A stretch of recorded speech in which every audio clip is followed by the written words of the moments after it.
রাজনীতির মঞ্চে সহনশীলতার অভাব যখন প্রশ্নবিদ্ধ, তখন একটি কলেজে প্রাঙ্গণে ঘটে যাওয়া ঘটনা নতুন করে উত্তাপ ছড়িয়েছে।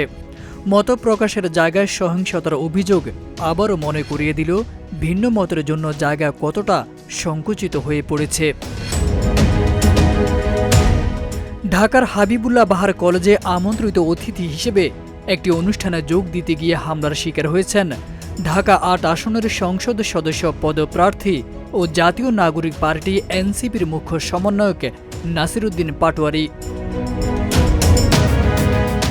হামলার ঘটনার পর এক সংবাদ সম্মেলনে নাসিরউদ্দিন পাটোয়ারি বলেন, শহীদ হাদি হত্যার বিচার না হওয়ায় প্রমাণ করে সন্ত্রাসীরা এখনও মাঠে অবাধে ঘুরে বেড়াচ্ছে। তিনি এ সময় বিএনপির চেয়ারম্যান তারেক রহমানের প্রতি আহ্বান জানিয়ে বলেন, যেন দলে কোনোভাবেই সন্ত্রাসীদের আশ্রয় দেওয়া না হয়।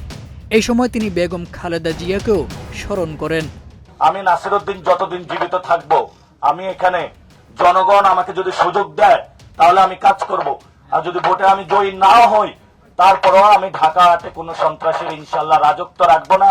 এটা বাংলাদেশের সামনে আমার কমিটমেন্ট। আমি সন্ত্রাস, চাঁদাবাজ, দুর্নীতির বিরুদ্ধে ইনশাল্লাহ লড়ে যাব।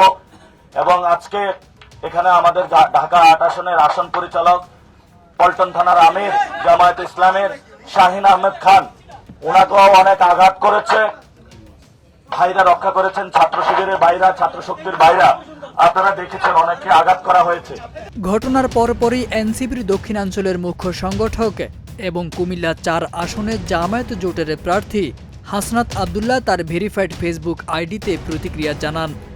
বলেন, হাবিবুল্লাহ বাহার কলেজের সামনে তার ভাই নাসিরউদ্দিন পাটোয়ারির উপর হামলা চালিয়েছে ছাত্রদল।